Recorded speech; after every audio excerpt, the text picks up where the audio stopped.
Hello बच्चों, welcome to my channel ट्राइटन्स। तो आज हम पढ़ेंगे क्लास 10 का केमिस्ट्री का lecture acid basis on salts, जिसका ये हम पढ़ रहे हैं पार्ट 1। तो चलिए अब हम आगे बढ़ते हैं। चलिए, सबसे पहले नॉर्मली मैं इंट्रोडक्शन पे आता हूँ। इंट्रोडक्शन पे आने के लिए मैं आपको एक छोटी सी बात बताना चाहूंगा। एक सेकेंड।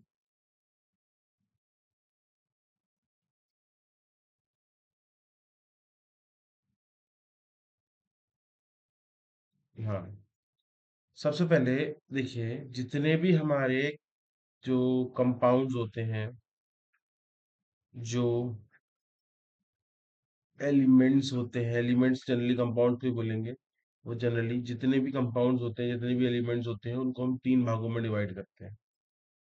उनको हम तीन भागों में डिवाइड करते हैं। सबसे पहले हम उनको बोलते हैं एसिड्स, दूसरी बात हम उनको बोलते हैं बेसिस, और तीसरी बात हम उनको बोलते हैं सॉल्ट। सब तीनों में डिफरेंस क्या है, ठीक है, ये धीरे धीरे हम पढ़ेंगे, बट उससे पहले डिफरेंस देखते हैं। जाहिर सी बात है, लेटर में जो हम डिफरेंस देखते हैं वो इनके प्रॉपर्टी में देखते हैं। जो डिफरेंस देखते हैं वो हम उनकी प्रॉपर्टीज में देखते हैं। बट इनिशियली हमने डिफरेंस देखा कैसे? तो इनिशियली हमने देखा कि भाई साहब, ये तो एसिड्स थे। ये जो एसिड्स थे, ये एसिड्स क्या कर रहे थे? ये लिटमस सॉल्यूशन को ब्लू से रेड कर रहे दे रहे थे, और बेसिस जो थे लिटमस सॉल्यूशन को रेड से ब्लू कर दे रहे थे। ठीक है, अब हमने सॉल्ट्स कैसे पहचाने?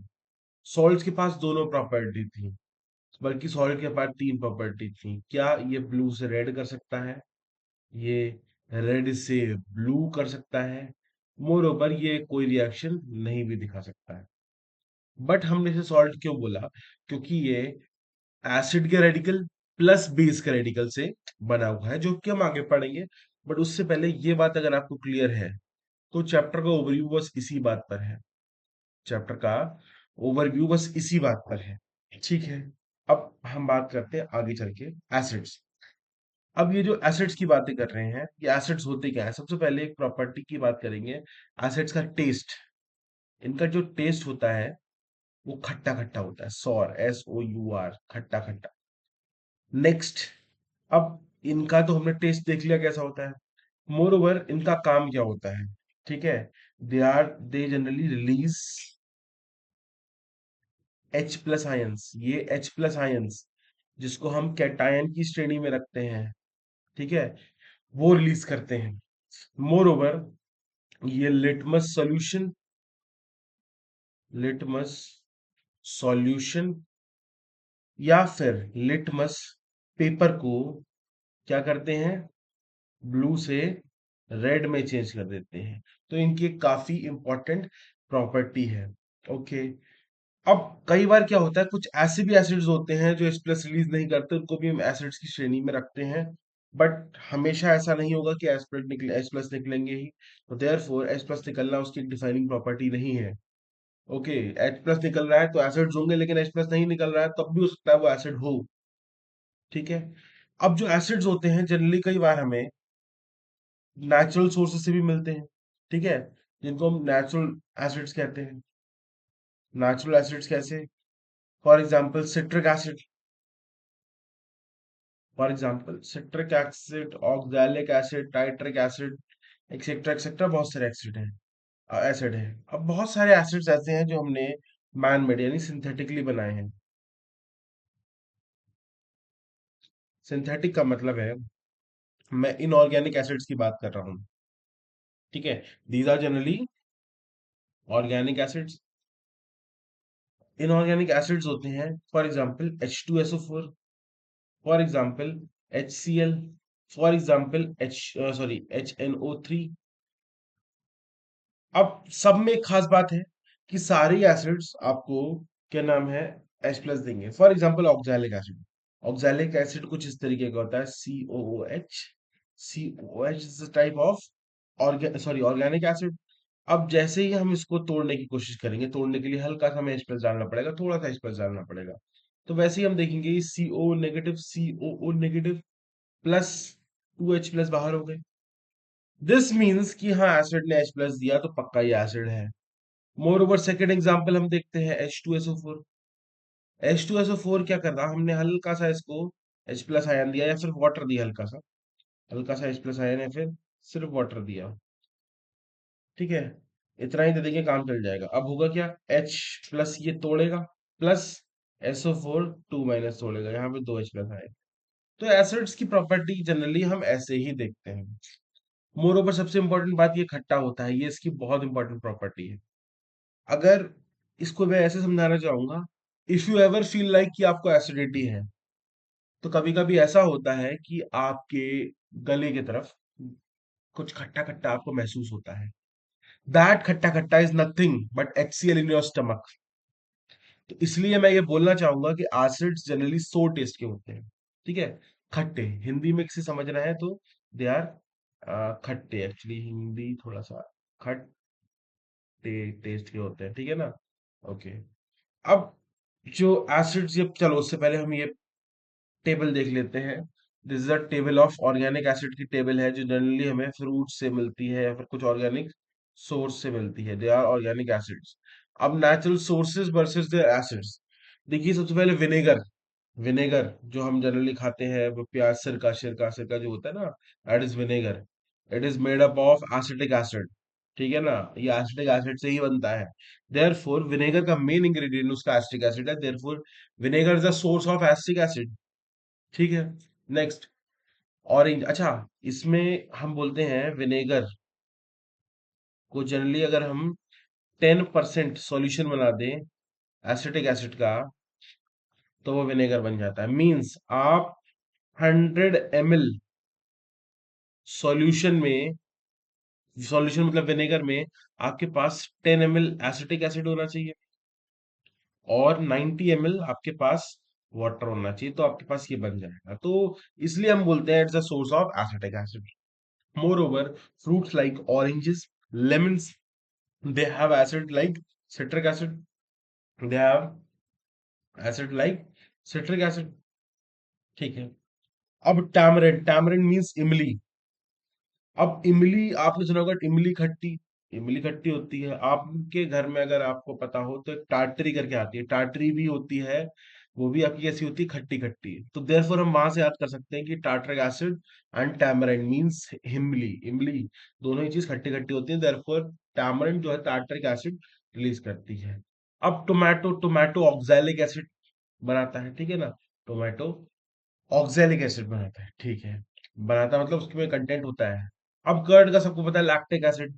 अब ये लैक्टिक एसिड और कहाँ होता है, कभी अगर दिमाग में आ जाए हल्का सा, तो लैक्टिक एसिड आपके और मसल्स में भी होता है, ठीक है। बट हम सिर्फ ऑर्गेनिक एसिड्स, ऑर्गेनिक सोर्सेज की बात कर रहे हैं, देयरफॉर हम देखते हैं। एंड स्टिंग मोस्ट इंपॉर्टेंट, कई बार क्वेश्चन पूछते हैं, आपके प्री बोर्ड्स में पूछ लेते हैं, आपके स्कूल में पूछ लेते हैं, आपके बोर्ड्स में तक पूछ लेते हैं, मिथेनोइक एसिड। मिथेनोइक एसिड का एक और नाम होता है, मिथेनोइक एसिड का एक और नाम होता है जो कि मैं आपको बताता हूँ, that is, it is formic acid, ठीक है, फॉर्मिक एसिड। इट, इसका फॉर्मूला होता है HCOOH, जो कि हम क्या नाम है, ऑर्गेनिक जो चैप्टर होगा हमारा, ऑर्गेनिक कंपाउंड्स, उस चैप्टर में हम इसे पढ़ेंगे। चलिए, चलिए अब आगे बढ़ते हैं। आगे देखते हैं, अब हम जो देखेंगे केमिकल प्रॉपर्टीज देखेंगे। तो हम यहाँ पे देखते हैं केमिकल प्रॉपर्टीज ऑफ मेटल्स। सबसे पहली केमिकल प्रॉपर्टीज हम देखेंगे रिएक्शन विद मेटल्स। तो रिएक्शन विद मेटल्स के लिए हम देखेंगे बड़े ध्यान से। फॉर एग्जांपल कोई भी मेटल ले लें, एक स्केलेटल इक्वेशन लिख रहा हूं मैं आपके लिए, स्केलेटल इक्वेशन लिख रहा हूं यहाँ पे। नॉर्मली क्या होगा, किसी भी मेटल के साथ अगर हम एसिड को रिएक्ट कराएंगे, तो इनिशियली एक हमारे पास सॉल्ट बनेगा, प्लस H2 गैस रिलीज हो जाएगी, ठीक है। तो हम इसे देखते हैं, ये हमारा एक क्या बना था, ये हमारा एक स्केलेटल इक्वेशन हमने बना दी, ठीक है, एक स्केलेटल इक्वेशन हमने बना दी। इसको कलर थोड़ा सा हमें चेंज करना पड़ेगा, चलिए। तो नॉर्मली फॉर एग्जांपल मैंने लिया यहाँ पे Zn, जिंक, प्लस मैं यहाँ पे रिएक्शन करा रहा हूँ H2SO4 की, ठीक है। जैसे ही मैंने रिएक्ट कराया, होगा क्या कि जिंक बीइंग मोर रिएक्टिव, अब इसको मैं बड़े ध्यान से समझा रहा हूँ कि पहले चैप्टर आप पढ़ चुके हैं। तो therefore zinc being more reactive than hydrogen, it will replace hydrogen in sulphuric acid, therefore ये बन जाएगा ZnSO4 प्लस H2 गैस। ठीक है ना। अब ये सारा ही काम किस में हो रहा है, एक्वस में, यानी यहाँ पे भी एक्वस, यहाँ पे भी एक्वस, ये सॉलिड होगा। ठीक है, हल्का हल्का पानी में ही काम हो रहा है, देयरफॉर ये भी एक्वस, ये भी एक्वस, और ये गैस, ये सॉलिड, बस। ये हो गया एग्जाम्पल नंबर 1। दूसरा एग्जाम्पल देखते हैं। फॉर एग्जाम्पल हम कोई भी मेटल लेते हैं, फॉर एग्जाम्पल मैंने लिया मैग्नीशियम। मैग्नीशियम की सॉलिड रे मिल ली, प्लस मैंने HCl के साथ रिएक्ट कराया। HCl यहाँ पे भी एक्वस है, हल्का सा एक्वस में लेना पड़ेगा। ठीक है, क्योंकि एक्वस मीडियम के पास क्या होता है, डाइलेक्ट्रिक कांस्टेंट बहुत ज्यादा होता है, तो वो किसी भी चीज को बहुत आसानी से तोड़ सकता है। ठीक है। ठीक है, तो MgCl2 प्लस H2। अब इसको मैं यहाँ पे 2 लगाऊंगा, H2, और ये गैस, और ये निकल जाएगा। ये कौन सा मीडियम हुआ, ये एक्वस हुआ, जैसा कि मैंने बताया, ये एक्वस, ये सॉलिड। ठीक है, और एग्जांपल देखते हैं। फॉर एग्जांपल एक सोडियम है, ये सॉलिड, उसका वो होता है ना, बड़ा सा एक आता है, पीस आता है। ठीक है, और HNO3। ठीक है, दिस इज ऑल्सो एक्वस। होगा क्या, बनाएगा, sorry, NaNO3, this is aqueous, plus H2 gas. अब इसको हल्का सा बैलेंसिंग कर लेंगे, और बैलेंसिंग करने के बाद हमारा ये आंसर ऐसे आ जाएगा। ठीक है, अब these all were your examples। तो reaction with metals is very very very easy. तो अब हम आगे बढ़ते हैं। अब हम आगे बढ़ के बात करेंगे नेक्स्ट, इसका अगली chemical property, that is reaction with metal carbonate and hydrogen carbonate. देखिए दोनों में कुछ फर्क नहीं है, दोनों में बस छोटा सा फर्क है कि हाइड्रोजन की जगह यहाँ पे मेटल आ जाएगा, और मेटल की जगह हाइड्रोजन। हम सिर्फ मेटल कार्बोनेट से देखेंगे, हमारा काम हो जाएगा। चलिए, इसमें मैं आपको पहले एग्जाम्पल से जरा समझाता हूँ। सबसे पहले एग्जाम्पल लेते हैं, कोई भी सबसे पहले एक मेटल कार्बोनेट ले लो। फॉर एग्जाम्पल मैं लेता हूँ CaCO3। ये मेटल है, ये उसका कार्बोनेट है। प्लस मैंने क्या लिया, एक एसिड लूंगा। एसिड में मैं लेता हूँ H2SO4। ठीक है, मैंने ले लिया। अब आप देखिए, सबसे पहले इसका जो रेडिकल है प्लस इसका जो रेडिकल है वो बनेगा, क्या बनेगा, CaSO4। और क्या बचा, देखिए यहां से जो टूटा, अब मैं आपको तोड़ के समझा रहा हूँ, यहां से टूटा, बना एक Ca2 plus, plus CO3 2 minus. पहला ये टूटा, इसमें क्या टूटा, 2H plus, plus SO4 2 minus. अब आपस में ये दोनों रिएक्ट कर जाएंगे, ये और ये, सॉरी एक बार फिर से बनाता हूँ, ये और ये आपस में रिएक्ट करेंगे, क्या बनाएंगे, CSO4। सिंस उनके दोनों के पास चार्ज +2 और -2 सेम सेम चार्जेस है, तो कोई नीचे कोफिशिएंट नहीं आएगा, देयरफॉर CSO4 मोर ओवर, एक ये और एक ये। अब इसका आप अगर हम करेंगे तो ये आएगा H2CO3। अब H2CO3, ठीक है। अब कहीं भी आपको ये H2CO3 मिल जाए, इसको आप दो भागों में तोड़ दीजिए, H2O प्लस CO, बस। यानी हम इसका नॉर्मली लिखेंगे क्या, हम नॉर्मली इसको ये ना लिख के हम लिखेंगे H2O प्लस CO।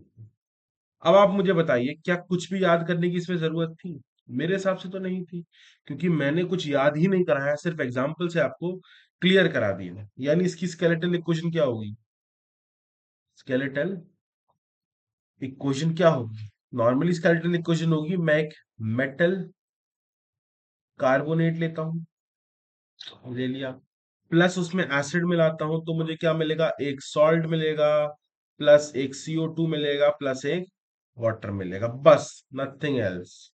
इतना ही करना था। ठीक है, और ये काफी ही आसान चीज है आपके लिए। आगे और एग्जांपल देख सकते हैं। फॉर एग्जांपल एक मेटल का कार्बोनेट और लेते हैं, कोई भी मेटल का कार्बोनेट उठा सकते हैं, बट यहाँ पे मैं क्या कर रहा हूँ, मैं यहाँ पे Na2CO3 ले रहा हूँ। ठीक है, मैंने यहाँ पे Na2CO3 लिया, प्लस मैंने यहाँ पे HCl लिया। ठीक है, अब जैसे ही हम इसको आगे बढ़ाएंगे तो हम देखेंगे क्या, कि इसके 2 मोल्स यूज होंगे, प्लस इसके 1 मोल्स। यहाँ पे देखिए, ए 2Cl है, यहाँ पे 2Na है, तो यहाँ पे 2NaCl का एक सॉल्ट बन जाएगा। प्लस देखिए 2H है, एक CO3 है, तो H2CO3 टूट के H2O प्लस CO2 बना देगा। तो इसके लाखों करोड़ों एग्जाम्पल्स आप ऐसे ही देख सकते हैं। ठीक है, मतलब ये ऐसे ही हो जाएगा, वो इसमें बड़ी बात नहीं है। अच्छा, एक चीज और, अगर जो छोटी सी बात है जो आपको समझाना चाहूंगा, कि अगर कोई भी एक एक सेकंड, एक कंपाउंड लिया, ठीक है, ये रीजनिंग टाइप के क्वेश्चन में बड़ा काम आता है। ऐसी सोच, कंपाउंड लिया, उसको मैंने एसिड के साथ रिएक्ट कराया, तो मेरा कुछ कुछ हो रहा है, ठीक है, प्रोडक्ट बन रहा है। अब क्या हुआ, ये कंपाउंड था, कंपाउंड ए, मैंने कंपाउंड बी लिया, ठीक है ना, ये मैंने बेस के साथ रिएक्ट कराया, तो मेरा कुछ बन गया। सॉरी, ए तो यहाँ पे भी लिया था ना मैंने, इसको मैं सी ले लेता हूँ, ठीक है, ये सी बना और ये डी बना। अब आप बड़े ध्यान से एक चीज दे सकते हैं कि अब ये सी तो बन गया, सी जनरली जाहिर सी बात है एक सॉल्ट होगा, ये भी एक सॉल्ट होगा। अब मुझे इसकी प्रॉपर्टी बतानी है, कंपाउंड एक। अब देखिए, एसिड हमेशा अपोजिट, देखिए नॉर्मल सी बात है, अपोजिट बंदे से ही चीज अट्रैक्ट होती है, तो एसिड का अपोजिट क्या होगा, बेस। तो यानी कंपाउंड ए बेस रहा होगा, और ये बेस है, बेस का अपोजिट, यानी कंपाउंड ए एसिड रहा होगा। मतलब इस तरीके की सोच आपके दिमाग में आनी चाहिए। देयरफॉर मेटल्स जनरली कैसे होते हैं, आपको बताइए। मेटल्स जनरली हम बोल सकते हैं, मतलब होते नहीं जनरली, बट हम बोल सकते हैं यार बेसिक इन नेचर, बस। जनरली नहीं होते। मेटल कार्बोनेट क्या होते हैं, बेसिक इन नेचर, हम बोल सकते हैं, बिल्कुल बोल सकते हैं, बट ऐसा नहीं होता। ठीक है, अब इसका रीजन क्या है, बेसिक इन नेचर। अब इसका रीजन सिंपल सा ये है कि कार्बोनेट जो होता है वो वीक एसिड से आता है, और कैल्शियम और मेटल्स जो होते हैं वो स्ट्रॉन्ग बेसिस से आते हैं। देयरफॉर वीक एसिड और स्ट्रॉन्ग बेस का जो कॉम्बिनेशन है वो बेसिक की तरफ भागता है। देयरफॉर ये पूरा टर्म बेसिक होना चाहिए लगभग लगभग, ठीक है ना। देयरफॉर मतलब इसी चीज से हम इसको डिफाइन कर सकते हैं, ठीक है। अब रिएक्शन विद मेटल ऑक्साइड, सबसे पहले अगला चैप्टर होगा जो acids bases and salts, sorry, metals, sorry sorry sorry sorry sorry, next chapter होगा मेटल्स एंड नॉन मेटल। उसमें हम एक चीज पढ़ेंगे, क्या, कि मेटल्स का जब हम मेटल ऑक्साइड्स बनाते हैं तो it is of basic in nature. अब ये बेसिक इन नेचर होता है, तो जाहिर सी बात है एसिड के साथ रिएक्ट कराएगा। तो चलो चलिए एक एग्जांपल ही लेके हम इसको समझा लेते हैं। कोई भी मेटल ऑक्साइड उठा लीजिए, मैंने क्या करा, एक मेटल ऑक्साइड उठा लिया, जैसे कि मेटल, एक CaO उठा लिया, मेटल ऑक्साइड है बिल्कुल, प्लस मैंने H2SO4 उठा लिया, बिल्कुल ये भी मेटल ऑक्साइड। तो हमें क्या मिलेगा, सॉरी ये एसिड है, तो हमें क्या मिलेगा, देखिए, रेडिकल रेडिकल तोड़ लीजिए, सबसे पहले CSO4 का सॉल्ट मिलेगा, प्लस ये बचा और ये बचा, तो इसको मिलके H2O मिला। बहुत हो सकते हैं, करोड़ों लाखों एग्जाम्पल, जितने आप चाहो उतने बना सकते हैं।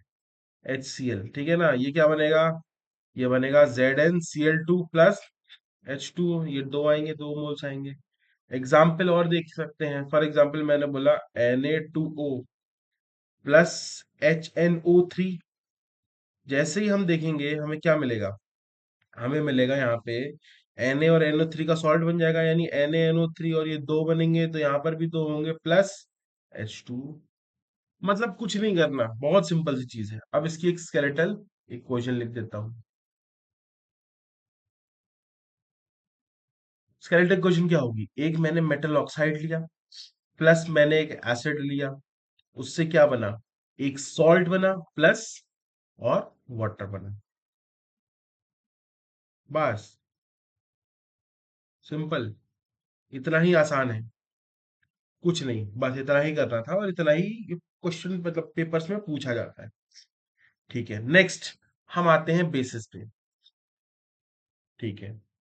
तो बेसिस जो होते हैं, अब मैंने एसिड जब पढ़ाया था तो एसिड्स की मैंने प्रॉपर्टी बताई थी, बहुत सारी प्रॉपर्टीज बताई थी। उसमें जो पहली प्रॉपर्टी थी वो थी टेस्ट। तो यानी एसिड्स कैसे होते हैं, खट्टे, ठीक है। तो एसिड्स कैसे होते हैं, दे आर खट्टे, but they are bases, they are bitter in taste. तो इनका टेस्ट कैसा होता है, बिटर।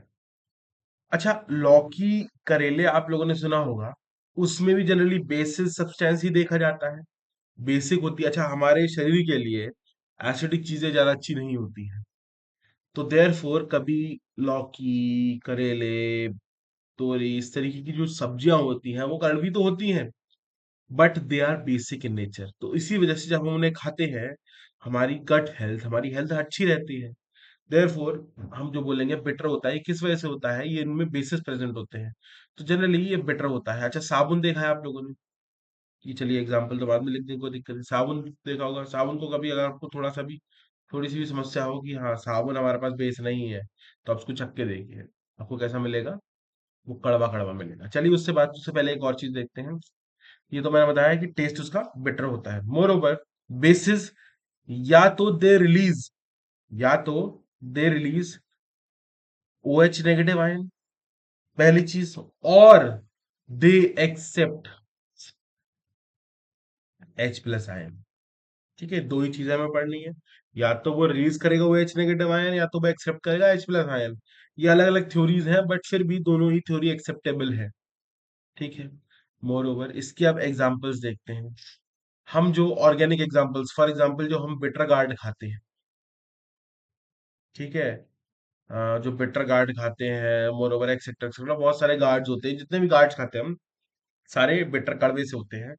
तो हम उन्हें क्या बोलते हैं, कड़वे कड़वे हैं। किस वजह से? उनमें बेसिक एलिमेंट्स हैं, उसमें बेसिस हैं निकल के। ठीक है। मोर ओवर हमारे जो सोप्स होते हैं, ठीक है, हाँ जितने भी सोप होते हैं they are basic in nature, आपको कड़वे कड़वे लगेंगे। ठीक है। अब ये जो बेसिक होता है, इस बेसिक की एक और खास बात होती है, क्या, कि ये एसिड के साथ रिएक्ट कर जाता है, जो मैंने आपको पहले बता चुका हूँ। देयरफॉर कभी भी आप सोप पे एसिड डाल के देखेंगे तो थोड़ा सा मेल्ट होना शुरू हो जाएगा, means the reaction begin, reaction शुरू हो जाएगी। ठीक है ना, एक्सेट्रा। चलो ठीक है। अब हमने जो आपको मतलब कंपेयर करके पढ़ेंगे, अब आप एसिड्स में जितनी हमने चीजें पढ़ी उसी में ध्यान से देखिए।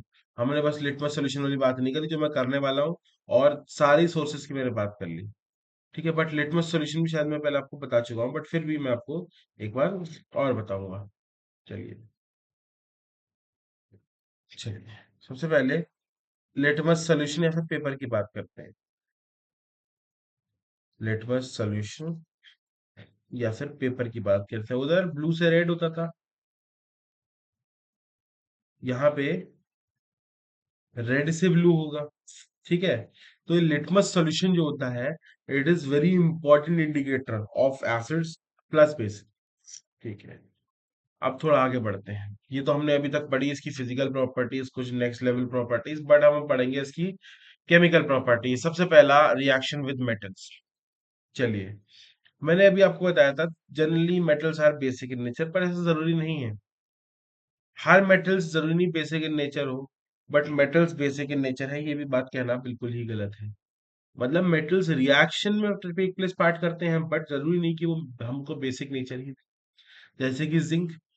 अब यहाँ पे एक नॉर्मल सी क्वेश्चन लिखिए, और ये बहुत बहुत इंपॉर्टेंट है, इस साल आप ये बिल्कुल 100% श्योर, 101% श्योर, ये आपके बोर्ड का क्वेश्चन है। ये आपके बोर्ड का क्वेश्चन है, सीबीएसई बोर्ड। ठीक है, सीबीएसई में पढ़ा रहा हूँ ओरिएंटेड, और ये सीबीएसई बोर्ड का इस साल का क्वेश्चन है, क्लास 10th का। ठीक है। तो आप इसको बड़े ध्यान से देखिए। देख के हम क्या देखेंगे इसमें, कि इन्होंने बोला कि सबसे पहले जिंक जो कि सॉलिड इन नेचर है, अब ये एक बेस के साथ रिएक्ट कर रहा है। ठीक है, बेस के साथ रिएक्ट करेगा तो ये बनाएगा सोडियम जिंकेट प्लस H2O। अब ये सोडियम जिंकेट है क्या, देखो, मैं अगर Na का एक सॉल्ट बनाऊं, सॉरी Na का ऑक्साइड बनाऊं तो क्या बनेगा, Na का ऑक्साइड बनाऊं तो क्या बनेगा, Na2O। अगर मैं जिंक का ऑक्साइड बनाऊं तो क्या बनेगा, ZnO। अब मैं दोनों को बस ऐसे ही लिख दूं, यानी पहले मैं सोडियम लिख दे रहा हूँ, फिर मैं जिंक लिख दे रहा हूँ, फिर मैं ऑक्सीजन लिख दे रहा हूँ, सबका बस नंबर नंबर लिख दिया। क्या यही बना, देखिए ध्यान से, अरे ये तो यही बन गया। अब मैंने बड़े ध्यान से देखिए, सॉलिड लिखा है, सॉलिड का मतलब ये आपस में चिपके हुए हैं, ये पीपीटी की फॉर्म में है सॉल्यूशन में। ठीक है, इसका नाम है sodium zincate. Very very important, पूरा ये रिएक्शन है, काफी इंपॉर्टेंट है। ठीक है ना, ये रिएक्शन जो है इस साल बोर्ड में आने के चांसेस बहुत बहुत बहुत हाई है। मोर ओवर सबका नाम लिख देता हूँ, this is zinc, this is zinc, this is,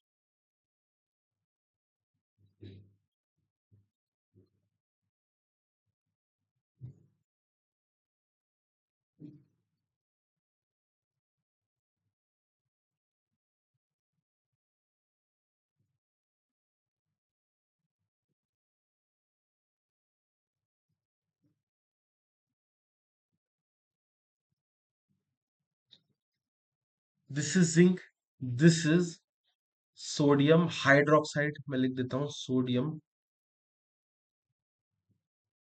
hydroxide, ठीक है।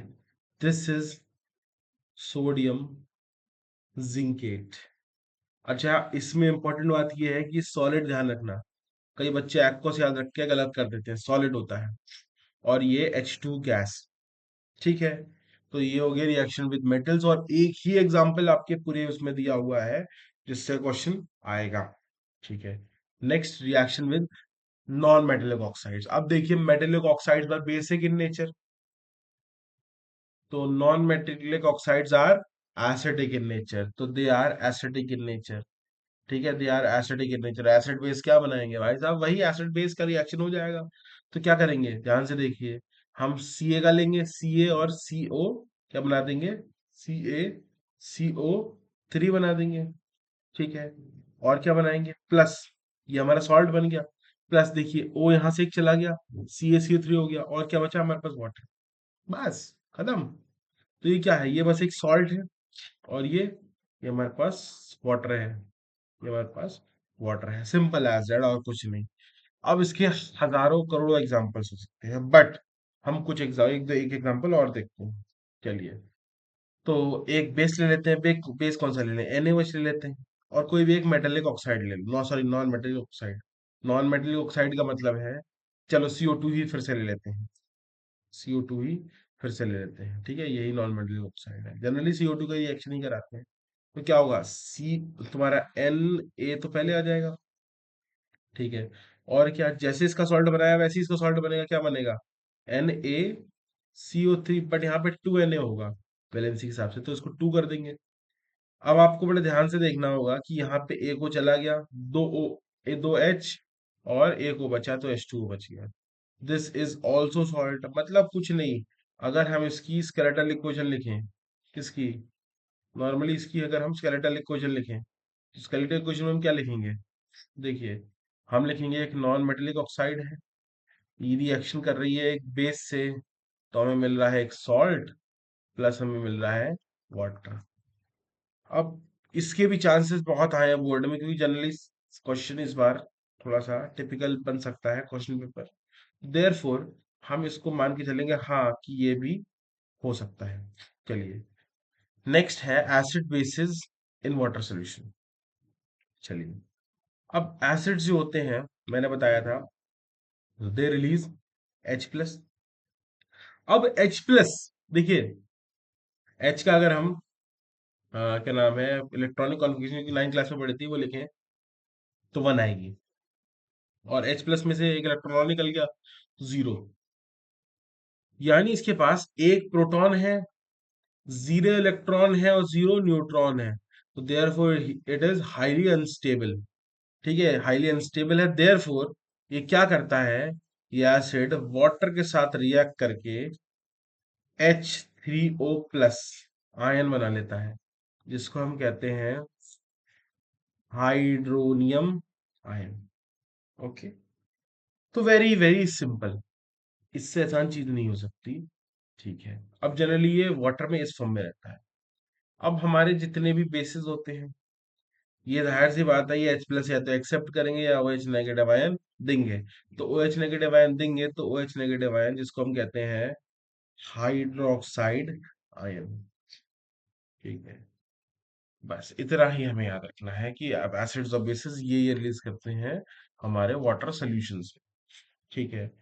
अब होता क्या है, एक सेकंड रुकिए, टॉपिक्स जो है बहुत सारे हैं, बट वो हम बाद में पढ़ेंगे, पहले पढ़ेंगे reactions of acids and base. तो इनिशियली मैंने क्या करा, एक स्केलेटल इक्वेशन लिख रहा हूँ, और ये काफी काफी इंपॉर्टेंट है, क्योंकि ये 2 चैप्टर में इसका नाम दिया हुआ है। सबसे पहले हमने क्या करा, एक एसिड लिया, प्लस बेस बोला, तो ये हमें देता है सॉल्ट प्लस वाटर, ठीक है ना, तो ये हमें देता है सॉल्ट प्लस वाटर। इसको हम एक और नाम देते हैं, this is neutralisation reaction, neutralisation reaction, क्योंकि देखिए एसिड एसिडिक नेचर का, बेसिक नेचर का, दोनों आपस में मिलते हैं, ये न्यूट्रल पीएच बना लेते हैं, तो देयरफॉर हम इसको जनरली न्यूट्रलाइजेशन रिएक्शन कहते हैं। ठीक है, कोई दिक्कत नहीं। अब हम थोड़ा इसमें एग्जाम्पल एग्जाम्पल खेलते हैं। एक एसिड लीजिए, H2SO4 लिया, एक बेस लीजिए NaOH लिया, क्या बनेगा? सॉल्ट बनेगा किसका? Na2SO4 का, ये दो आएंगे, और यहाँ पे क्या बनेगा? Water H2O। ठीक है, कितने वाटर बनेंगे? जाहिर सी बात है, दो वाटर बन जाएंगे, बस खत्म, इतना ही था।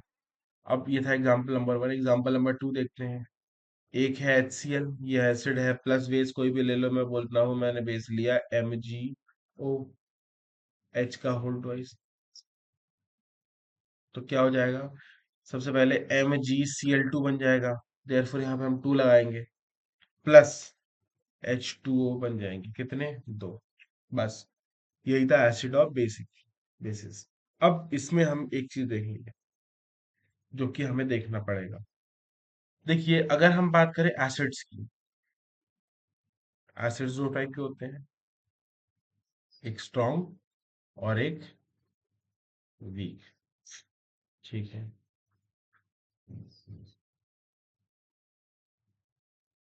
सॉरी,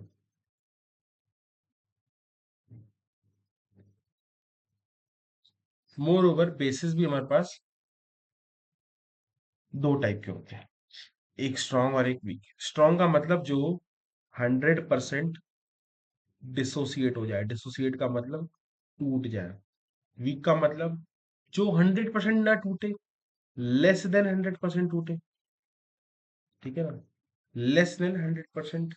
अब लेस देन 100 का मतलब ये नहीं है कि 99%, लेस देन 100 का मतलब है अच्छा खासा टूट जाए, सॉरी, अच्छा खासा कम टूटे। ठीक है, बस इतना ही उसका मतलब है। चलिए, इसको कॉपी करके सेम चीज मुझे यहाँ पे लिखनी थी। वो बेसिस जो 100% डिसोसिएट करे उन्हें स्ट्रॉन्ग बेसिस, जो वीक 100% डिसोसिएट ना करे उन्हें वीक है बेसिस। चलिए, अब एग्जाम्पल एग्जाम्पल खेलते हैं।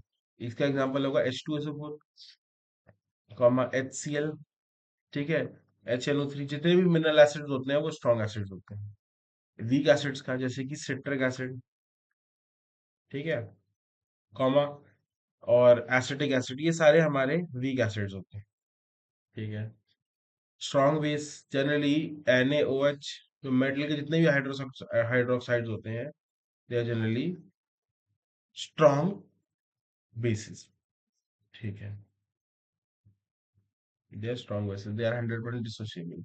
नेक्स्ट इसका देखते हैं, तो NH4OH सबसे अच्छा एग्जांपल ये है। ठीक है, अच्छा, इसमें एक और चीज, इसमें हम लिखते हैं फॉर्मिक एसिड। फॉर्मिक एसिड फिर हम बोलेंगे, सॉरी, हाँ, फॉर्मिक एसिड, मिथानोइक एसिड तो बात वही है, तो इसमें हम बोलेंगे फॉर्मिक एसिड। NH4OH हो गया। अब आप हजारों लाखों एग्जाम्पल बोल सकते हैं, बट यहाँ से हमें एक चीज समझने वाली चीज क्या है? समझने वाली चीज ये है कि H2SO4 की अगर हम बात करें, तो हम सिंगल एरो लगाएंगे, बोलेंगे 2H प्लस में टूट गया और SO4 में बन गया। हम बोलेंगे अगर यहाँ पे इसका 1 मोल था, तो यहाँ पे इसके 2 मोल बने, और यहाँ पे इसका 1 मोल बना। ये दो एक इसके डिपेंड करता है स्टोकियोमेट्रिक कॉफिशिएंट का। ठीक है, अगर हम बात करते हैं एसिटिक एसिड यानी CH3COOH, अब इसमें आपने कई जगह डबल एडेड एरो इस तरीके से देखा होगा, तो हम कैसे लिखेंगे? CH3CO negative plus H plus. अब फॉर एग्जांपल यहाँ पे 1 मोल था, जरूरी नहीं यहाँ पे एक ही मोल बने, हो सकता है यहाँ पे 1 मोल से बहुत कम बने, हो सकता है यहाँ पे 0.1 मोल बने। मैं इसको बोलता हूँ मात्र एक्स मोल्स। लेकिन बात ये पक्की है, जितना एक्स मोल्स ये होंगे उतने ही एक्स मोल्स ये होंगे। ठीक है, तो यानी 100% नहीं टूटा ये कम टूटा। अगर पूरा पूरा टूटता तो 1 मोल आता है यहाँ पे, इसलिए हम बात कर रहे हैं वीक एसिड्स और स्ट्रॉन्ग एसिड्स की। अब ये कितना टूटा, ये हम कैसे डिसाइड करते हैं? इसके लिए हम एक टर्म यूज करते हैं, degree of dissociation, which is defined by alpha. ठीक है, अब एल्फा को हम क्या लिखते हैं? हिंदी में अगर याद रखें तो हम बोलेंगे टूटा by total. This means dissociated moles। Upon total moles. ठीक है। अब अल्फा की वैल्यू स्ट्रॉन्ग के लिए, अल्फा की वैल्यू स्ट्रॉन्ग के लिए क्या होगी? देखिए जितने टोटल थे उतने ही टूट गए, तो मतलब डिसोसिएटेड जितने थे उतने ही टोटल थे, तो वन अपॉन मतलब कुछ भी एक्स अपॉन एक्स लिख लो तो आपका वन आएगा। देयरफॉर हम बोलेंगे कि इसके लिए अल्फा की वैल्यू वन है, इसके लिए अल्फा की वैल्यू वन है। ठीक है, 100% डिसोसिएटेड हो रहा है। अब सोचिए, यहाँ पे एक मोल था इनिशियली, एक मोल से कुछ एक्स मोल बने, यानी एक्स मोल इसमें से कट गए, यानी 100% मोल नहीं बने, बट हाँ एक्स मोल कट गए। ठीक है, तो कितने मोल डिसोसिएट हुए? कुछ एक्स मोल डिसोसिएट हुए, कितने मोल से? वन थे, तो एक्स परसेंट हुआ ना, यानी कम बना, बिल्कुल कम बना। अब मैं इसको एग्जांपल की तरह लूं, इनिशियली एक मोल था, 0.2 मोल टूटे, यहाँ पे 0.2 मोल बने, यहाँ पे 0.2 मोल बने। यहाँ पे डिग्री ऑफ डिसोसिएशन कैसे देखेंगे? कितने टूटे? 0.2 टूटे, अपॉन इनिशियली टोटल कितने थे? वन थे, इनटू 100 कर दोगे। ठीक है, हमारा कितना आ जाएगा? 20%। और नॉर्मल भाषा में हम इसको 0.2 भी बोल सकते हैं, कुछ हमें फर्क नहीं पड़ेगा।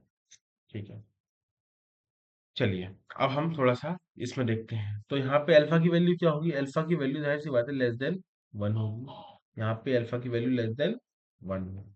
ठीक है, आगे बढ़ते हैं। आगे बढ़ने से पहले अब हम पढ़ते हैं एक और चीज।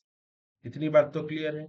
अब हम एक चीज पढ़ेंगे यहाँ पे, कि ये भी जो जितने भी अल्फा टूट रहे हैं, जितने भी अल्फा टूट रहे हैं, ये टूट रहे हैं, ये वन है, ये वन है, हम इनसे सॉल्ट्स कैसे बना सकते हैं? अब आप खुद सोचिए, सॉल्ट्स कैसे बन सकते हैं? सॉल्ट्स हमारे चार तरीके के बन सकते हैं। कैसे?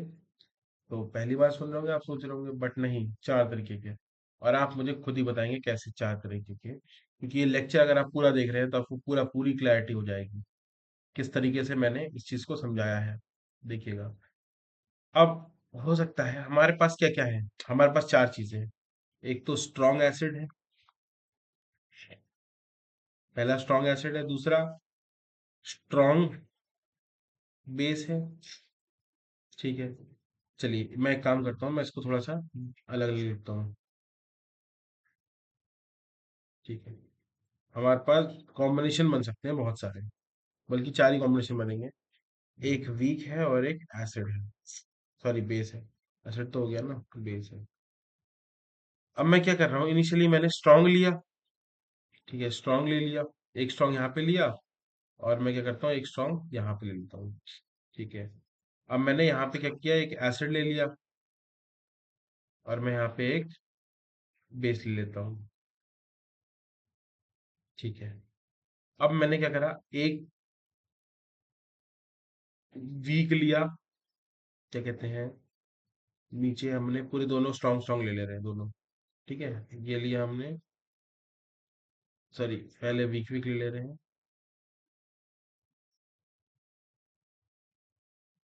वीक, और इसमें लेंगे हम स्ट्रॉन्ग। ठीक है, तो एक हम ले ले रहे हैं एसिड एसिड,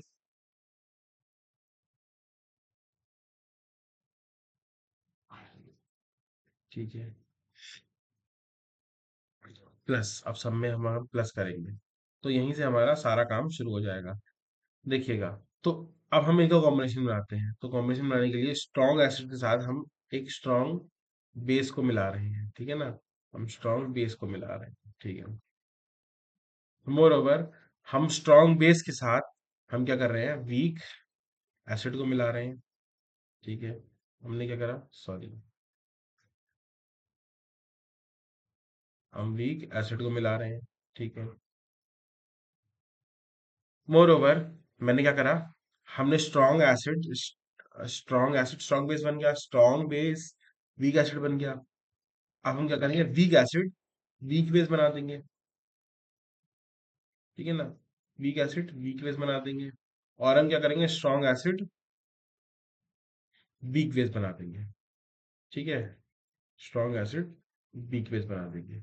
अब इसके अलावा कोई कॉम्बिनेशन हो सकता है क्या? आप खुद बताइए, खुद आप सोच के बताइए, इसके अलावा कॉम्बिनेशन पॉसिबल है? मेरे हिसाब से तो पॉसिबल नहीं है। क्योंकि स्ट्रॉन्ग एसिड का एक स्ट्रॉन्ग बेस से और एक वीक बेस से कराएंगे। देखिए, स्ट्रॉन्ग एसिड का एक बार मैंने स्ट्रॉन्ग बेस से करा दिया और स्ट्रॉन्ग एसिड का मैंने एक बार वीक बेस से करा दिया। अब हम क्या करेंगे, स्ट्रॉन्ग बेस का एक बार वीक एसिड से और स्ट्रॉन्ग बेस का एक बार स्ट्रॉन्ग एसिड से बना देंगे। मोरोवर वीक एसिड का वीक बेस से बना देंगे। अब ये देखिएगा ध्यान से, स्ट्रॉन्ग एसिड और स्ट्रॉन्ग बेस है, तो इस कंडीशन में पीएच इक्वल टू 7 आ जाएगा, जो कि मैं आगे पढ़ाऊंगा, बट यहाँ पे आपको समझना जरूरी है। अगर स्ट्रॉन्ग बेस है तो पीएच ग्रेटर देन 7 हो जाएगा, क्योंकि वीक एसिड है। मोर ओवर दोनों ही अगर आपके वीक वीक है तो पीएच 7 ही रहेगा, और दो एक स्ट्रॉन्ग है, यानी आपका एसिड स्ट्रॉन्ग है तो ये लेस देन 7 हो जाएगा। ठीक है, अभी 4 टाइप के सॉल्ट्स हमारे पास बनते हैं। बट समझने वाली बात ये भी है कि ये सॉल्ट्स हम जो बनाते हैं, अब जैसे फॉर एग्जांपल मैंने वीक बेस लिया, सॉरी वीक एसिड लिया प्लस स्ट्रॉन्ग बेस लिया, बेस तो 100% डिसोसिएट हो गया, पर ये एसिड 100% डिसोसिएट नहीं हुआ होगा, तो इसका कुछ ना कुछ और भी हो रहा होगा, वो हम आगे पढ़ेंगे। ठीक है, जिसको हम कहते हैं hydrolysis, cationic hydrolysis, anionic hydrolysis, but अभी हमें नहीं सीखना। ये क्लास 11 to 12 की बातें हैं, या फिर आप कंपटीशन में पढ़ेंगे तब आप इसको पढ़ेंगे, या फिर कोई हायर कोर्स करेंगे तब इसको पढ़ेंगे, बट अभी नहीं पढ़ना। चलिए, चलिए सॉल्ट्स इतना अगर क्लियर है तो हम आगे बढ़ सकते हैं। और सॉल्ट्स में बस इतनी ही चीज आपसे पूछी जाती है। मोर ओवर एक और चीज मैं बता सकता हूँ कि इसका जो एंथैल्पी होती है, एंथैल्पी समझते हैं? एंथैल्पी मतलब हीट ऑफ रिएक्शन,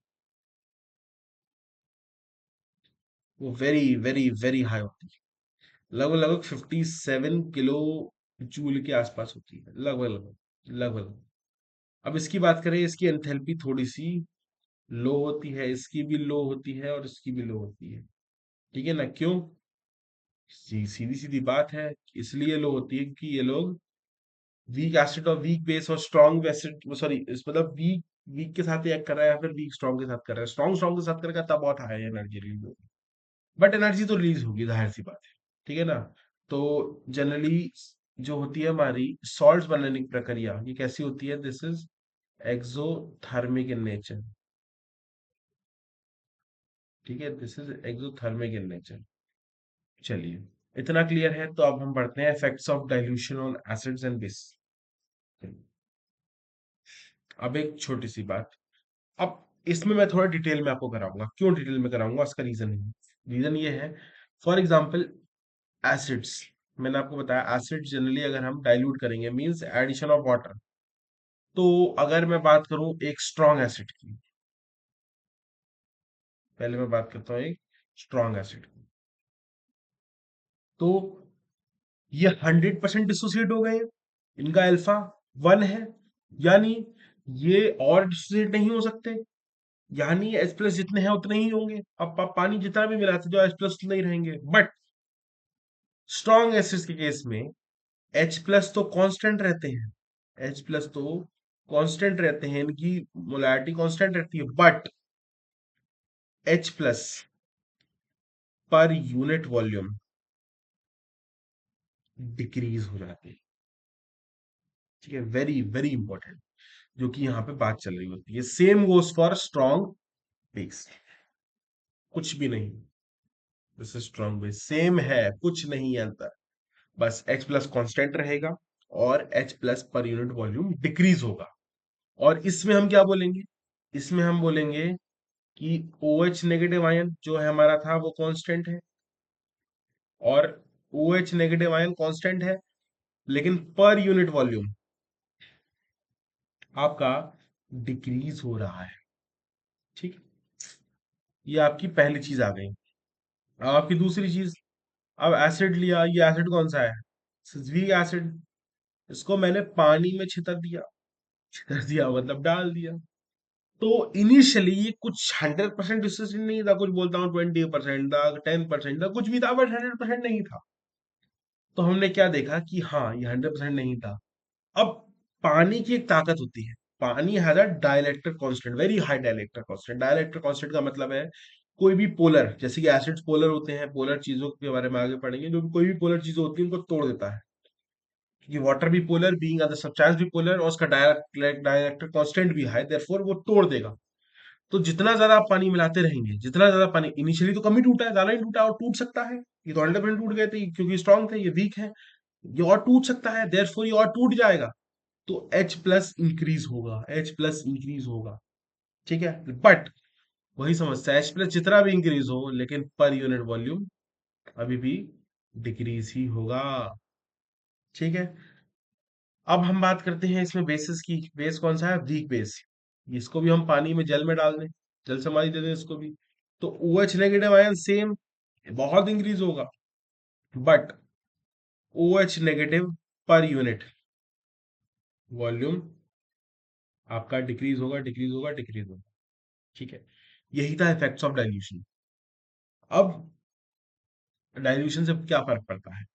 डाइल्यूशन से एक पड़ता है, आपको H प्लस की क्वांटिटी किसी पर यूनिट वॉल्यूम में कम करनी है। देखिए सब में वही OH मेट की कम करनी है, तो आप ये कर सकते हैं। मतलब आप सोल्यूशन से खेल सकते हैं डाइल्यूशन करके। ठीक है, मोर ओवर एक बहुत ही फेवरेट क्वेश्चन है, कई बार एग्जाम्स में पूछा जाता है, which is better, which is better. Better का मतलब है, एक सेकेंड, जहाँ पे अपने पास केमिस्ट्री में टूल्स होंगे, केमिस्ट्री का बीकर ईकर बना के देखते हैं, बीकर ईकर बन जाए तो ये है बीकर। ठीक है, ये बना अपने पास बीकर। और एक और चीज बना के देखते हैं, दैट इज योर,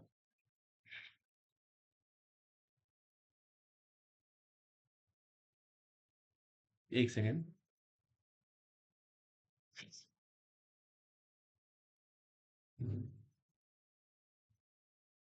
चलिए हम ये ले लेते हैं, ठीक है ना। अब आपके पास दो ऑप्शन है। पहला ऑप्शन, पहले मैं इसको ऐसे ले लूं।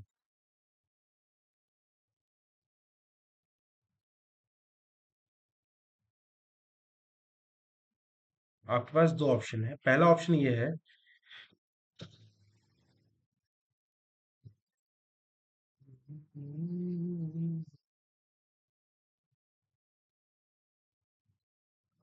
एसिड को आप लाल कलर से देखिए, इसको ब्लू कलर से देखिए, ठीक है ना। देखिए वाटर है, और ये आपका, ये भी आपका ब्लू है, रेड है। ठीक है, अब red one is your acid and blue is your water. अब आप पहला कंडीशन में आप drop by drop, drop by drop blue colour ले लेते हैं पहले इसको। आप drop by drop, drop by drop, drop by drop water डाल रहे हैं, दिस इज वाटर। ठीक है, और दूसरी कंडीशन में आप drop by drop, drop by drop acid डाल रहे हैं, दिस इज आवर एसिड। ठीक है, अब दोनों में से कौन सी कंडीशन बढ़िया है एंड व्हाई, रीजन भी जस्टिफाई करना है। अब देखिए, क्वेश्चन आप समझ गए होंगे दोनों का, जो रीजन भी जस्टिफाई करना होगा वो आप कर सकते हैं। ठीक है, अब इसमें हम कुछ और खिलवाड़ कर सकते हैं क्या? नहीं, और कुछ खिलवाड़ नहीं हो सकता इसमें, लगता है क्या? कि मैं भी पहली बार देख रहा हूँ। Liquid colour, okay, liquid colour, ठीक है। मैंने रेड ब्लू कर दिया, ठीक है, मैंने उससे ही कर दिया, चलिए कोई दिक्कत नहीं। इसका भी लिक्विड कलर हम चेंज कर सकते हैं।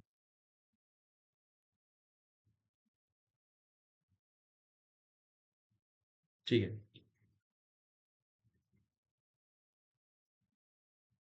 चलिए, नाटक ये नहीं करते, अब शुरू करते हैं, इसको देखते हैं कि वाटर अगर हम डालते हैं ड्रॉप बाय ड्रॉप, ये बेटर चीज है या फिर ये बेटर चीज है। अब दोनों में से क्या बेटर है, आपको क्या लगता है? अब या तो हम एसिड में धीरे धीरे धीरे धीरे पानी डालिए, या तो वाटर में धीरे धीरे धीरे एसिड डालिए। मैं बोलूंगा आपसे ये चीज आपकी लाख गुना बेटर है, और यही चीज फॉलो करी जाती है। वाई? इसका रीजन है, रीजन क्या है? एसिड और वाटर जब भी मिलते हैं, या बेस और वाटर जब भी मिलते हैं, they create lot of heat, very high heat. और वाटर के पास, water has water has high specific heat capacity. Heat capacity मतलब 1 ग्राम पानी को 1 डिग्री सेल्सियस बढ़ाने के लिए कितनी हीट चाहिए, उसको हम कहते हैं specific heat capacity. 1 gram water को 1 डिग्री सेल्सियस हीट बनाने के लिए कितना हीट चाहिए, उसको हम कहते हैं स्पेसिफिक हीट ऑफ कैपेसिटी, जो उसकी काफी हाई होती है। यानी 1 ग्राम, 1 ग्राम 1 डिग्री सेल्सियस उसका बढ़ाने के लिए हमको बहुत हीट चाहिए। देयरफॉर ये तो हीट इसकी एब्जॉर्ब कर लेगा, बट एसिड नहीं कर पाएगा, एसिड तुरंत ही बहुत ज्यादा फैलना शुरू कर देगा। तो दिस इज बेटर, ठीक है। और ये स्टार क्वेश्चन है, very very star question. Star question क्यों, जनरली स्कूल्स में ये क्वेश्चन पूछा जाता है। आपके जो हाफ ईयरली बोर्ड्स होंगे, हाफ ईयरली होंगे या फिर प्री बोर्ड्स होंगे, उनमें क्वेश्चन पूछने के chances very very very high होते हैं, और 2 नंबर का क्वेश्चन आता है। बहुत सिंपल सा क्वेश्चन होता है। चलिए अब आगे बढ़ते हैं। और हाँ, कभी कभी इसे असर्शन रीजन में भी घुमा फिरा के बहुत अच्छे से पूछा जाता है। तो आप इसको बड़े अच्छे से लर्न करके या समझ के जाए। चलिए अब हम बात करते हैं इंडिकेटर्स। अब ये एसिड बेसिस हमने पढ़ लिया, थोड़े थोड़े हमने सॉल्ट्स की भी प्रॉपर्टी पढ़ ली, डाइल्यूशन वगैरह सब पढ़ लिया। अब हम पढ़ते हैं इंडिकेटर्स। ये इंडिकेटर्स क्या होते हैं? अब आपके पास एक सोल्यूशन है, आपके पास फॉर एग्जांपल आपने लिया, या आपके पास कोई बीकर है, ठीक है ना, आपके पास कोई बीकर है, या आपके पास बीकर है, ठीक है। एक चीज और लेते हैं, आपके पास एक दूसरा कोनिकल फ्लास्क है, ठीक है, ये है। अब इन दो में आपको समझ नहीं आ रहा है यार, ये कलरलेस सॉल्यूशंस है।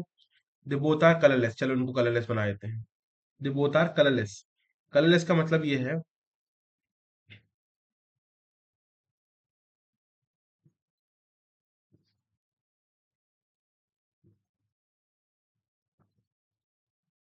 अभी तो नहीं आ रहा है कलरलेस, बट अभी करते हैं। कलरलेस का मतलब सिंपली यही हो, चलो इसको वाइट कर देते हैं। दोनों ही हमें वाइट का मतलब यहाँ पे कलरलेस दिख रहे हैं, ठीक है। अब कलरलेस तो दिख रहे हैं, बट समस्या ये है कि हम इसको आइडेंटिफाई कैसे करें। हमें इतना पता है एक एसिड है और एक बेस है, ठीक है। तो हम क्या करेंगे, हल्का सा ही सोल्यूशन इसको लेंगे, इसको लेंगे हल्का सा सोल्यूशन, क्या करेंगे हम, इसको हल्का सा ऐसे करके पोर कर लेंगे, ठीक है। इसको ऐसे करके पोर कर लेंगे इस तरीके से, सॉरी थोड़ा सा गिर गया ज्यादा, ठीक है। हमने लिया एक टेस्ट ट्यूब ली, ठीक है। एक हमने, चलो फ्लास्क ले लेते हैं, टेस्ट ट्यूब ले लेते हैं, कुछ भी ले लेते हैं। हमने एक फ्लास्क लिया, ठीक है, ये फ्लास्क लिया, और इसकी एक और कॉपी बना दी, ठीक है। अब हमने इसमें इनिशियली एक सोल्यूशन डाल के रखा था, ठीक है। अभी सोल्यूशन का कुछ भी हो, हमें उससे फर्क नहीं है, ठीक है। तो हमने दो लेके रखे थे, ठीक है, दो लेके रखे हैं। चलिए एक ये और एक ये है, ये दोनों ही एक तरीके के इंडिकेटर हैं। चलो मैं इस इंडिकेटर को बोलता हूँ रेड कैबेज, ठीक है। रेड कैबेज का जूस हमने निकाल के रखा। अब हमने क्या करा, हम इसे ले गए, हम इसे ले आने के बाद हमने ऐसे लिया, और इसको कुछ इस तरीके से ऐसे इसमें पोर कर दिया। जैसे ही पोर करा, हमने इसको पोर करते हुए जैसे ही देखा, हमने तुरंत इसका कलर ऑब्जर्व करा। इसका कलर कैसा हो गया, क्या हो गया, लॉक क्यों हो गया ये?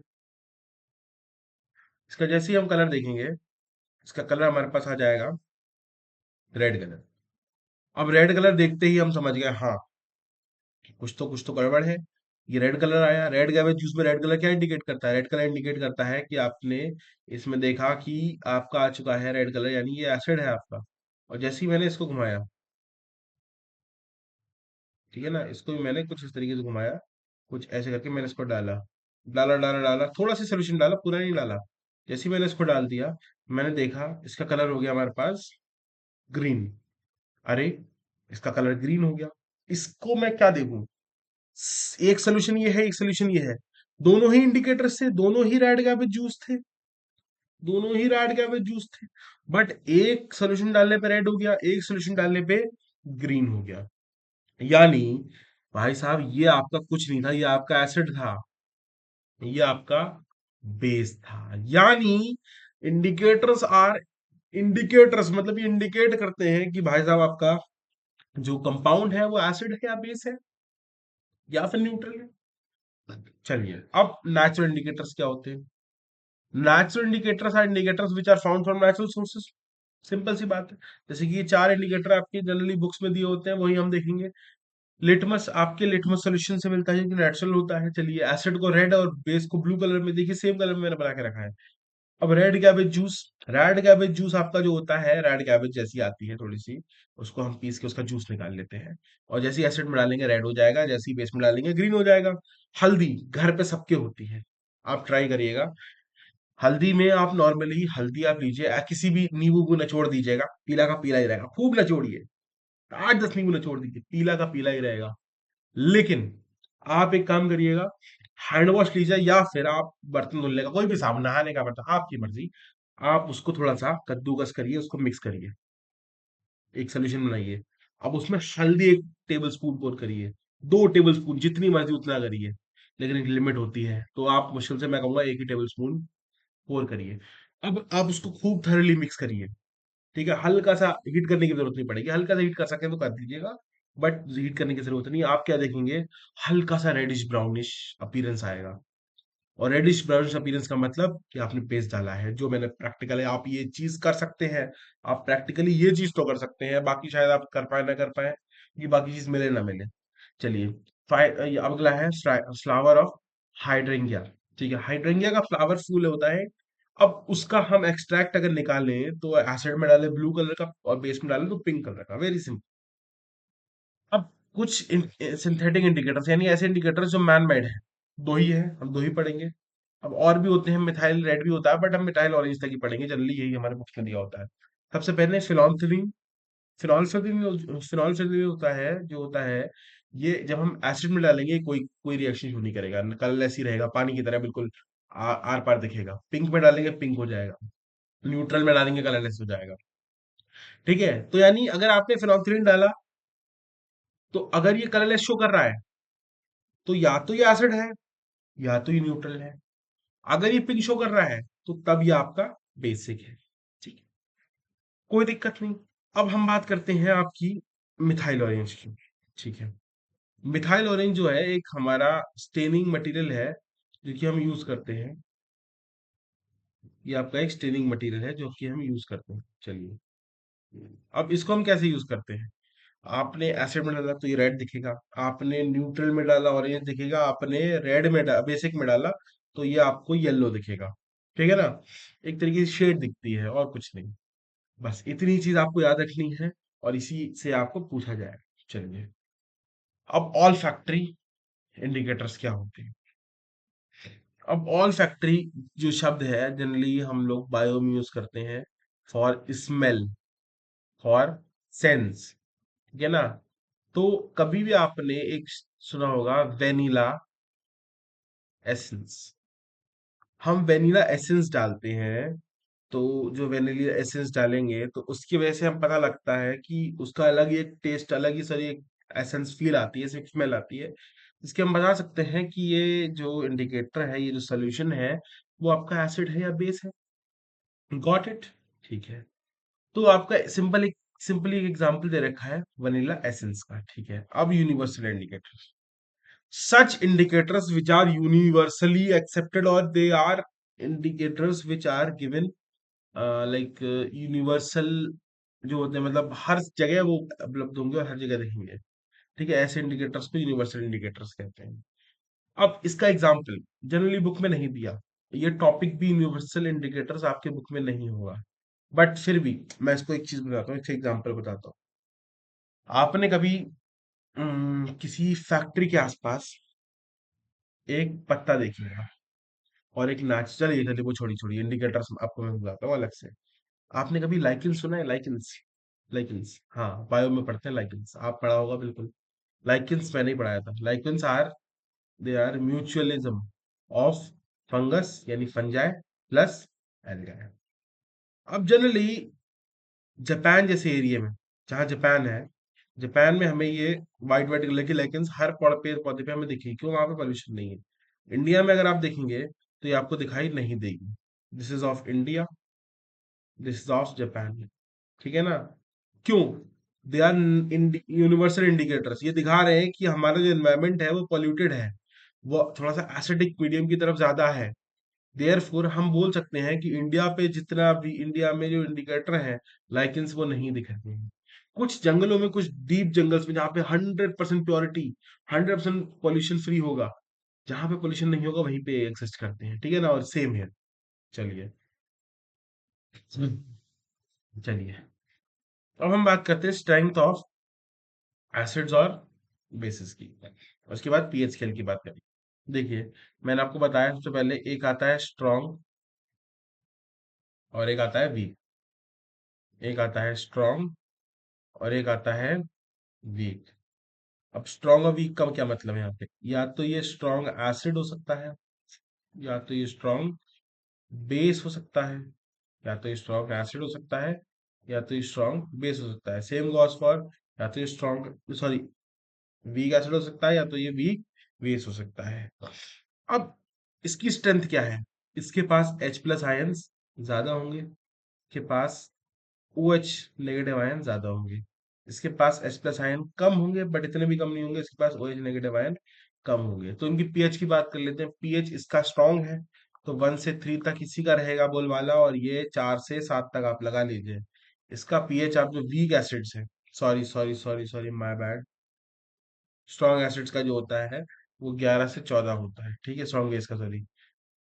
वीक एसिड्स का जो पीएच होता है वो 3 से 7 तक होता है, ठीक है। और वीक बेस का जो होता है वो 7 से 10 या 11 तक होता है, ठीक है। तो पूरा चट्टा मट्टा यही है बस, और इसी को चीज को हमें समझना है। नेक्स्ट अब हम बात करते हैं पीएच स्केल की और फाइंडिंग पीएच, और इसके बाद हमारा ये फर्स्ट चीज कंप्लीट हो जाएगी। बाकी हम सेकंड लेक्चर में देखेंगे। अब पीएच स्केल, अब पीएच स्केल क्या होता है? एक नॉर्मली, चलिए देखते हैं पीएच स्केल के पास होगा सब्जेक्ट डिस्प्ले टूल फिजिक्स के नहीं, केमिस्ट्री में होगा ना पीएच स्केल, तो देखते हैं, शायद नहीं है इसके पास, बट फिर भी हम देखते हैं। नहीं है स्केल्स, कौन सा वर्नियर कैलिपर्स नहीं, तो वो वेट वेग मशीन आ गई, कोई बात नहीं। एक हमारे पास, हम चलो बना लेते हैं, 1 मिनट लगेगा बनाने में। कुछ इस तरीके का है, ठीक है ना। और इसकी थोड़ी थोड़ी दूरी पर, यानी जैसे कि यहाँ पर ये है आपका 7, ये है 14, ये है 1, इस तरीके का आपका होता है। 2 3 4 5 6, सॉरी 2 3 4 5 6 7 8 9 10 11 12 13, ठीक है। This is your 2 3 4 5 6 7 8 9 10 11 12 13। अब ये जो होते हैं, इनमें डिफरेंट डिफरेंट कलर लगे होते हैं, और यही स्केल होता है। अब पीएच स्केल की जो लंबाई होती है, it is up to 14 at 25 degree Celsius. As we increase temperature, तो पीएच स्केल की लंबाई घटती है, ठीक है। अप्रोक्सीमेटली अगर मैं 10 से 15 डिग्री सेल्सियस बढ़ाऊंगा, ठीक है, यानी मैंने फॉर एग्जांपल मैं कर दिया 50, चलो मैं 50 डिग्री सेल्सियस कर देता हूँ, तो लगभग लगभग इसकी स्केल जो है वो 12 पीएच पे आके रुक जाएगी, ठीक है। मैक्सिमम 14 है, बट 12 10 इस तरीके से हो सकती, कम हो सकती है, बट मैक्सिमम 14 से ज्यादा नहीं फैलेगी। यानी टेम्परेचर पीएच स्केल की लंबाई, pH scale is inversely proportional to temperature, जितना ज्यादा टेम्परेचर उतना कम पीएच स्केल, और जितना कम टेम्परेचर उतना ज्यादा पीएच स्केल, ठीक है। चलिए, ये था हमारा पीएच स्केल। अब ये पीएच स्केल जो होता है, इस पर कलर होता है, कलर याद रखिएगा। चलिए, अब हाउ टू फाइंड पीएच। अब पीएच का मतलब होता है, it is potential of H plus ions, potential of H plus ions. अब H प्लस आइंस का मतलब कितनी बार वो उसकी पोटेंशियल शो, मतलब कितना ज्यादा H प्लस है उसका पोटेंशियल शो करना है। ज्यादा पोटेंशियल, ज्यादा H प्लस, तो उतना पीएच कम होगा। ये अभी तो बताते हैं कैसे। पीएच का हम फॉर्मूला लिखते हैं, वो लिखते हैं -log बेस 10 की कंसंट्रेशन, कंसंट्रेशन H प्लस, ठीक है। ये आपका एक फॉर्मूला होता है फॉर पीएच। चलिए, फॉर्मूला ऑफ पीएच आ गया। मोर ओवर ये लॉग किसी को समझ में नहीं आया, अब लॉग देखते हैं। लॉग बेस A B की पावर C, कुछ ये लिखा है, ठीक है। अब हम इसको क्या लिख सकते हैं? हम इसको लिख सकते हैं लॉग, ये पावर जो था वो आगे आ जाएगा A B, इसको अब सॉल्व कर लेंगे, जैसे भी करना होगा उसको हम आगे देंगे। मोर ओवर लॉग A, और A कुछ ऐसे लिखा है, सेम लिखा है, यानी बेस और ये सेम है, तो हम बोलेंगे ये 1 है, ठीक है। मोर ओवर अगर कभी हमसे बोले लॉग E A/B, तो हम बोलेंगे log E A - log E B। कभी हमसे बोले लॉग E A × B, तो हम बोलेंगे log ई ए प्लस log ई बी। ठीक है, चलिए, इतनी बात अगर क्लियर है तो आगे बढ़ते हैं। चलिए, सेम गोस पर ये। अब H प्लस की कंसंट्रेशन आपको कैसे दी होगी? बहुत सिंपल है, आपको दी होगी 10⁻³ में, 10⁻⁴ में। बस पहले के हिसाब से कर ले। पीएच क्या हो जाएगा?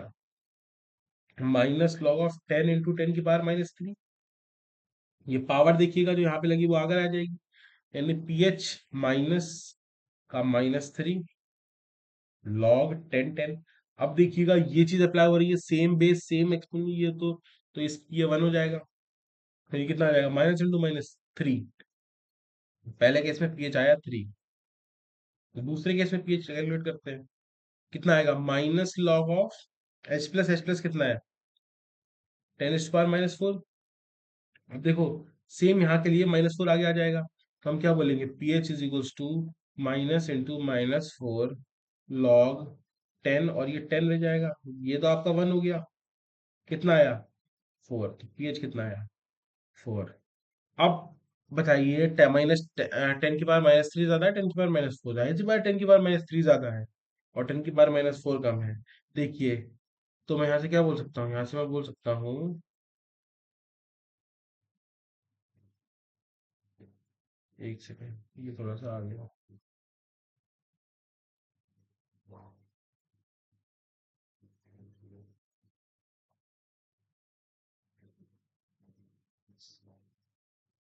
तो मैं से ये बोल सकता हूँ कि ये जो है 10⁻⁻³ ये थोड़ा ज्यादा है एज कम्पेयर टू 10⁻⁻4 से। अब इसका पीएच कितना है? ये था H प्लस की कंसंट्रेशन, ठीक है, ये है, और पीएच कितना है इसका? इसका आया 3, इसका आया 4। ये ज्यादा है, ये कम है। ये देखिए, उल्टे उल्टे साइन नहीं लग रहे हैं, यानी मैं बोलूंगा pH inversely proportional to H plus ion की कंसंट्रेशन। ठीक है, बहुत सिंपल सी चीज है, और इस चीज को आपको याद रखना है। मतलब जितना ज्यादा H प्लस की कंसंट्रेशन उतना कम पीएच, जितना कम पीएच उतनी ज्यादा H प्लस की कंसंट्रेशन, जितना कम H प्लस की कंसंट्रेशन उतनी कम पीएच, सॉरी उतनी ज्यादा पीएच। मतलब उल्टा ही बोलना है हमें इसकी चीज। ठीक है, तो अभी तक आपने बहुत कुछ पढ़ा और काफी हमने बहुत कुछ सीखा। तो ये चैप्टर थोड़ा बड़ा है, देयरफॉर हम इसे 2 पार्ट्स में कवर करेंगे। फर्स्ट पार्ट हमने कवर कर लिया है, तो उसके लिए आपका बहुत बहुत थैंक यू। और सेकंड पार्ट में हम पढ़ेंगे सॉल्ट्स, और थोड़ा पीएच हल्का फुल्का रह रहा है, कुछ क्वेश्चंस भी लेके आऊंगा। तो तब तक के लिए बने रहे। ओके, टाटा, गुड बाय, बाय बाय।